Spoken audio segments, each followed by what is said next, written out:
bem-vindos a mais um vídeo do Congresso Virtual Porto Gente sobre o MP 595.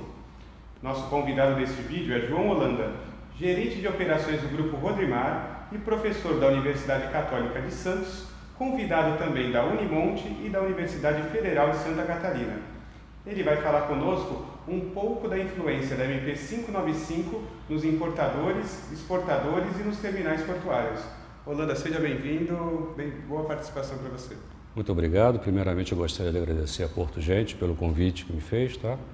Para ter a oportunidade de falar sobre a medida provisória 595. Na sua visão, quais os principais benefícios e também as contrapartidas da MP 595, caso ela seja aprovada do jeito que foi redigida, especialmente para os terminais portuários, importadores e exportadores? Bom, quando nós falamos exportadores e importadores, nós temos que ter em mente o porquê e a razão da medida provisória 595, o que ela atinge realmente. Quando nós falamos da medida provisória 595, ela foi elaborada visando duas coisas: portos e terminais marítimos. Quando falamos em portos e terminais marítimos, nós temos que conceituar o que são esses dois aspectos, né? Nós temos os portos, em seus aspectos físico, aspecto logístico e aspecto comercial. Quando falamos no aspecto físico, é a entrada e saída, são os terminais, superestrutura, infraestrutura, pessoal e equipamento. Quando falamos em aspecto logístico, isto envolve diretamente o exportador e o importador. É a vinda da carga ou a ida da carga para as zonas de produção ou recebimento. E quando falamos em comércio, é a importância do porto em atrair negócios. Se nós pegarmos a 595, nós vamos observar que ela fala em infraestrutura, terminais. E quando analisamos um terminal, nós temos três aspectos importantes no terminal. Podemos dividi-lo em três partes. Uma que é a sua transferência para o modal marítimo de carga, que é chamada por muitos de cais, costado, cais molhado, waterfront, tem uma série de designações. E tem uma área que é designada para armazenagem. Mas tudo isso está claro na medida provisória? Não, não está claro. Ela fala em terminais e ela fala em portos. E em determinados momentos, quando alguém fala sobre a medida provisória, mistura esses dois aspectos, portos e terminais. E vai mais além, mistura também questão de exportador e importador. Se nós temos num terminal o objetivo principal, o transporte aquaviário, então um terminal ele visa um armador, um transportador marítimo. E esse transportador marítimo ele tem contato direto, negócio direto com uma coisa chamada embarcador, que nem sempre é o importador ou o exportador brasileiro. Então, quando você dá algum incentivo à infraestrutura para beneficiar um terminal marítimo, você está beneficiando o quê? A redução de custo para o transportador marítimo, que vai significar isto uma redução de custo para quem? Para o embarcador.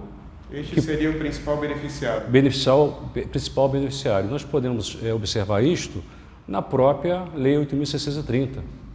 Antes da lei, nós tínhamos um container, como por exemplo, né, movimentação dele chegava a 800, R$1.000 por unidade. Hoje, nós temos no Porto de Santos, é claro que cada porto tem a sua diferença, menos da metade deste valor. Então, para a parte da demanda, para a parte do embarcador, houve uma queda significativa do frete. O que não aconteceu para o exportador e importador. Por que não aconteceu isso para o importador e o exportador?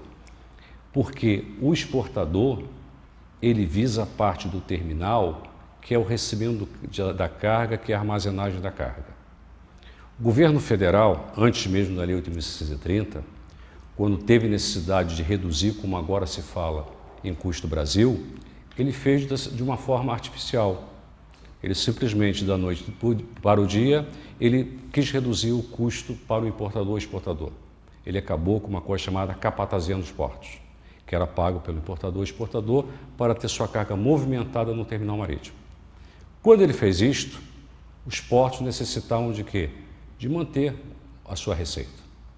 E foi criado, então, para o transportador marítimo, na época, e para os terminais, outras tarifas.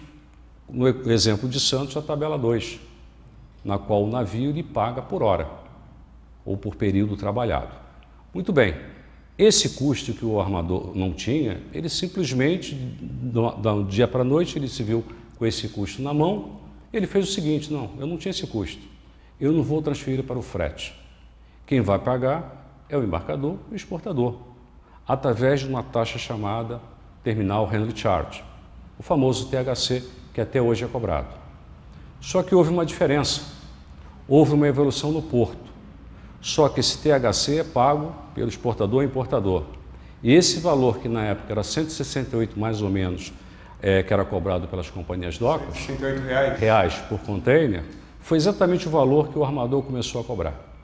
Só que esse valor foi aumentando, veio com a inflação. Ele acompanhou a inflação.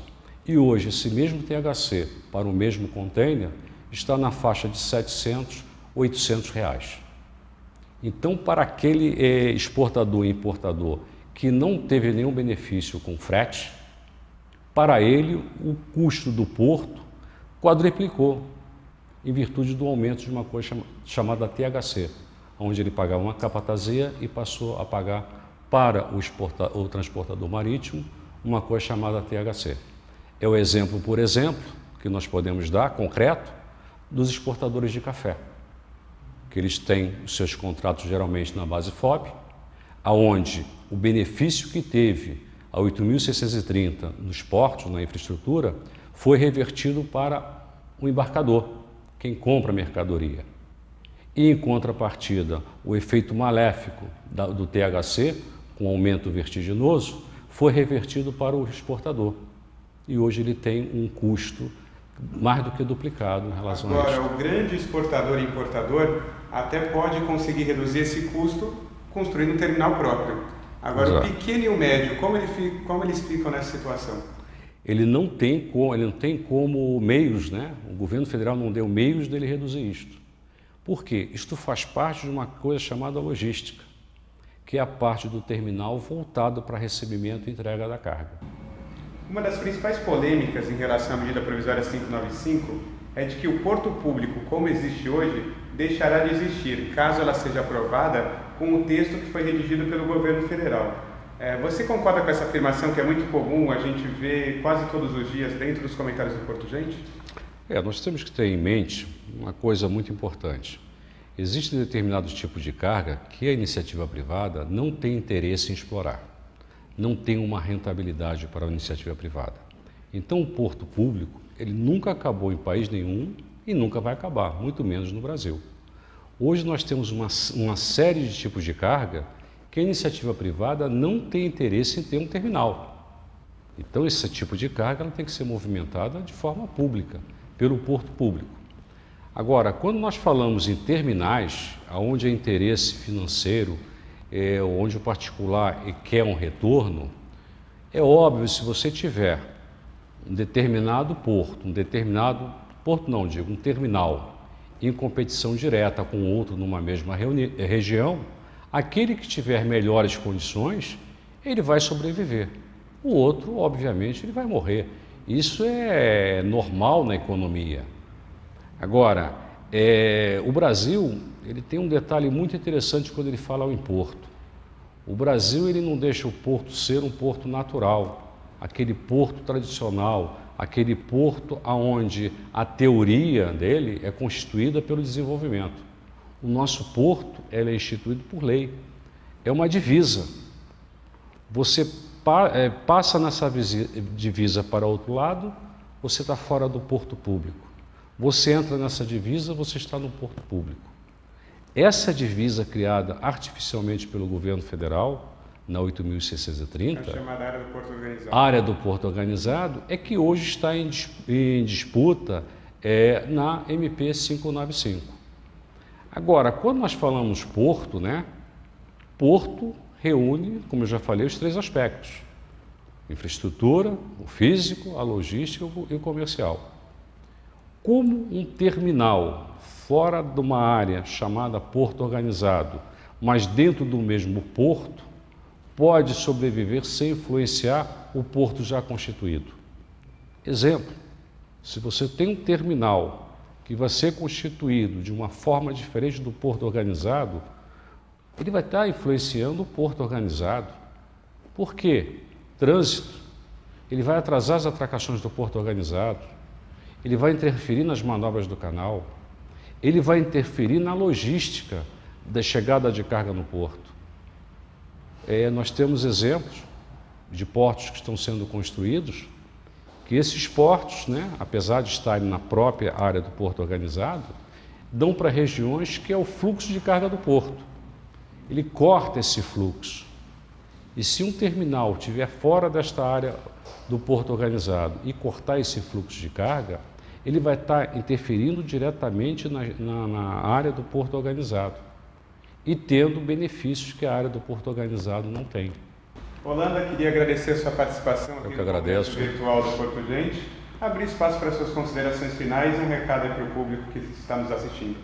Ok, primeiramente eu que agradeço, Bruno, o convite a me feito, E como consideração final, eu gostaria de enfatizar que uma medida provisória é algo que o governo tem necessidade de resolver a curto prazo.